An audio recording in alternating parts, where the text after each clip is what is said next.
Hello students, welcome back to my YouTube channel competition exam and general studies. आज अध्याय 2 परमाणु की संरचना स्ट्रक्चर ऑफ एटम्स के बारे में पढ़ेंगे। सो देर ना करते हुए हम लोग शुरू करते हैं अपना क्वेश्चन। सो आप अपना प्रिपरेशन जारी रखिए और एक चैप्टर से आप 20 to 25 क्वेश्चंस भी अगर कर लेते हैं तो आपका अच्छा स्कोर आ जाएगा एग्जाम में।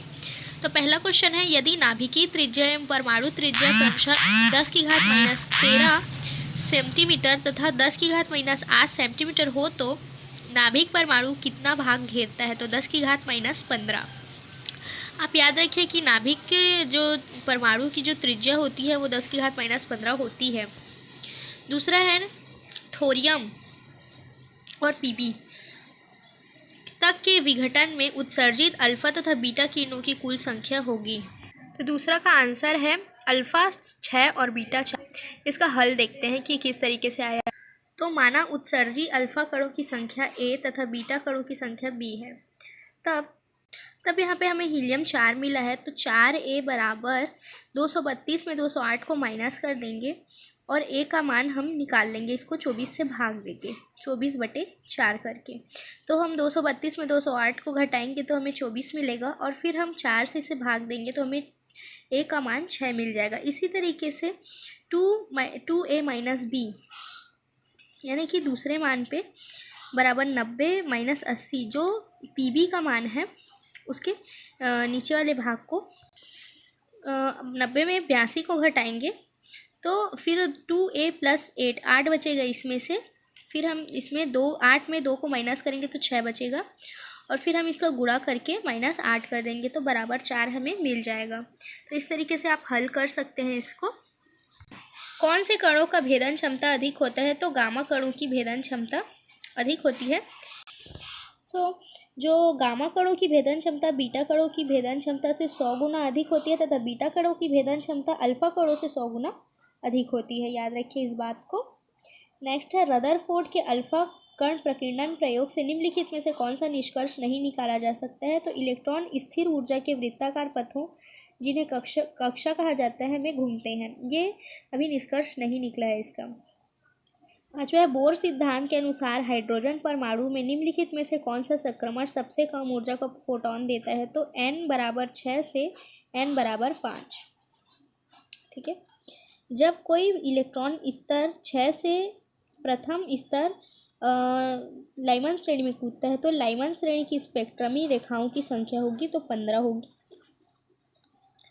हाइड्रोजन परमाणु के प्रथम द्वितीय तृतीय बोर कक्षा में इलेक्ट्रॉन का वेग V1 V2 V3 है। इन वेगों का क्रमशः होगा तो V1 बड़ा होगा V2 से और V2 बराबर होगा V3 के। आठवां है, निम्नलिखित में से किस स्पीसीज के लिए बोर सिद्धांत मान्य नहीं है? तो हाइड्रोजन के लिए। बोर सिद्धांत के अनुसार 5वें कक्षक में किसी इलेक्ट्रॉन का कोणीय संवेग होगा तो 2.5 h/π। हमारा 10वां क्वेश्चन है, यदि दो इलेक्ट्रॉनिक स्तरों के बीच ऊर्जा अंतर 46.12 किलो कैलोरी मोल है तो उत्सर्जित प्रकाश की आवृत्ति क्या होगी जब इलेक्ट्रॉन उच्च अवस्था में निम्न अवस्था में आता है? तो देखिए हमें NH का मान दिया गया है 9.52 गुणा 10⁻14 किलो कैलोरी और अवोगाड्रो संख्या और H प्लांक स्थिरांक जो हमें पता है। तो इसका आंसर हम देख लेते हैं कि इसको कैसे हल करें। तो यहाँ पे आप लोग देख सकते हैं कि दिए गए दो इलेक्ट्रॉनिक स्तरों के बीच का अंतर को हमने E2 माइनस E1 माना है, जिसका बराबर में 46.12 किलो कैलोरी बताया गया है तथा NH का मान हमें क्वेश्चन में दिया गया है। तो बोर के अनुसार E2 माइनस E1 बराबर NHV। तो वेग के बराबर में या वेग या आवृत्ति बोल सकते हैं न्यू है। तो E2 माइनस E1 बटे NH, तो इसको हम हल करेंगे तो हमारा 4.84 गुणा 10⁻14 चक्कर सेकेंड आ जाएगा। तो हमारा दूसरा मैच कर रहे हैं B, 4.84 गुणा 10⁻14 चक्कर पर सेकेंड। तो यही वाला आंसर सही है। 11वां क्वेश्चन है, दो परमाणु X1 Z1A एवं X2 Z2B के लिए दिया गया है। तो X1 माइनस Z1 बराबर X2 minus Z2 Z1 not to Z2 एवं X1 नॉट टू X2 से स्पीसीज क्या कहलाएगी? तो समभारिक कहलाएगी। किसी तत्व के समस्थानिक XMN मतलब कि न्यूट्रॉनों की संख्या क्या है? तो M माइनस N हो जाएगा। ये परमाणु कक्षक है, क्षेत्र जिसमें इलेक्ट्रॉन पाए जाने की संभावना सबसे अधिक है। डी ब्रोगली सिद्धांत के अनुसार पाई बराबर H/P। यदि हाइड्रोजन परमाणु की चौथी बोर कक्षा की डी ब्रोगली तरंग की लंबाई 4 एंगस्ट्रॉन है तो उस कक्षा की परिधि होगी तो 12 एंगस्ट्रॉन। यदि किसी तंत्र में इलेक्ट्रॉन की स्थिति में अनिश्चितता शून्य हो तो उसके लिए संवेग में अनिश्चितता क्या होगी तो अनंत होगी। 0.66 की ग्राम की गेंद 100 मीटर सेकेंड के वेग से गति कर रहे तो संबंधित तरंग दैर्घ्य होगा। h का मान दिया गया है, क्या बराबर H/P से हम इसको निकाल सकते हैं। तो इसका आंसर आएगा 1.0 गुणा 10⁻⁻⁵। 10 ग्राम की गोली के वेग में अनिश्चितता की गणना क्या होगी जिसकी स्थिति 0.01 मिलीमीटर के साथ ज्ञात हो।